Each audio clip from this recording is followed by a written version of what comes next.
Abaikan seruan satu putaran.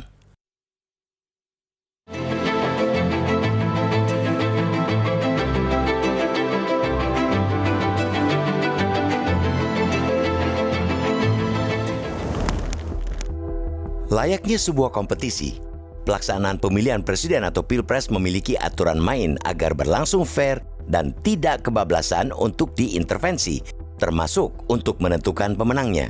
Ia harus memenuhi kriteria yang telah ditetapkan dalam pasal 416 ayat 1 Undang-Undang Nomor 7 Tahun 2017 tentang pemilu yang berbunyi, pasangan calon presiden dan wakil presiden memperoleh suara lebih dari 50% dari jumlah suara pemilu dengan 20% suara di setiap provinsi. Selama kriteria itu tidak terpenuhi, maka pilpres niscaya berlangsung 2 putaran. Namun, belum lagi pilpres digelar, ada pihak-pihak yang getol mewacanakan agar pemilu digelar 1 putaran saja. Publik terus dijejali, dipaksa, dan di fait accompli ketentuan yang harus diterima agar pilpres digelar 1 putaran dengan alasan berbagai macam, termasuk penghematan anggaran. Ide ini jelas menyesatkan. Jika dipaksakan, selain mencederai demokrasi, hal ini jelas melanggar konstitusi. Sebab, konstitusi amat gamblang menyebut bahwa dalam hal pilpres diikuti oleh lebih dari 2 pasangan calon dan tidak ada paslon yang meraih mayoritas mutlak, jalan keluarnya ialah pilpres ronde kedua. Di putaran kedua, hanya paslon peraih suara terbanyak pertama dan kedualah yang berhak berlaga. Masyarakat tentu belum lupa dengan cara-cara terabas yang mengotak-atik aturan seperti putusan Mahkamah Konstitusi yang mengubah syarat atau ketentuan seorang cawapres. Kini, ada lagi yang coba-coba memaksakan kehendak untuk menggelar pilpres 1 putaran. Mau kembali menabrak aturan? Jika ingin 1 putaran, penuhilah syarat yang sudah ditentukan dalam aturan dan berkompetisilah secara sehat. Bukan dengan cara membentuk opini sesat dan menyesatkan bahwa 1 putaran bakal hemat biaya dan garansi kelangsungan stabilitas. Ingat, kedaulatan ada di tangan rakyat. Merekalah pemilik suara sesungguhnya yang berhak menentukan pemilu digelar 1 atau 2 putaran.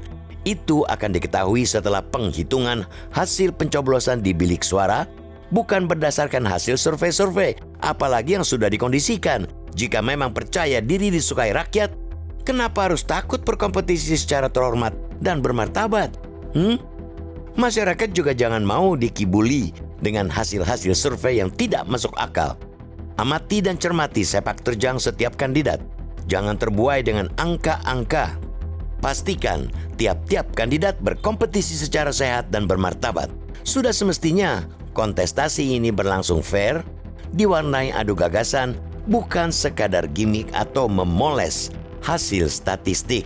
Ingat, yang memilih ialah rakyat dan yang mutlak harus ditaati ialah hukum yang mengatur pemilihan. Sesimpel itu, sesederhana itu. Ongkos untuk menggelar pemilu memang sangat mahal. Namun, beberapa pun mahalnya, harga itu memang harus dibayar oleh bangsa ini demi tercapainya dan terpeliharanya negara yang demokratis. Pemilu dan demokrasi itu ibarat sekeping mata uang.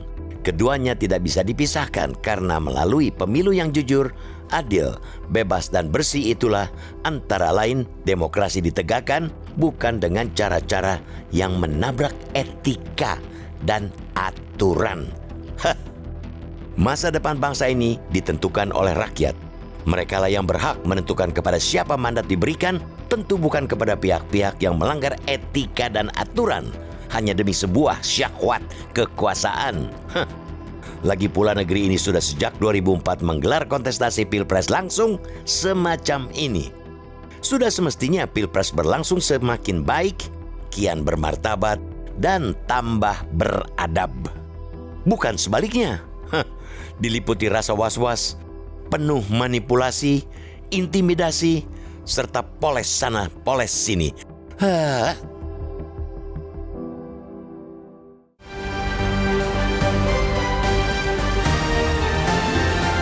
Jelajahi cara baru mendapatkan informasi. Download Metro TV Extend sekarang.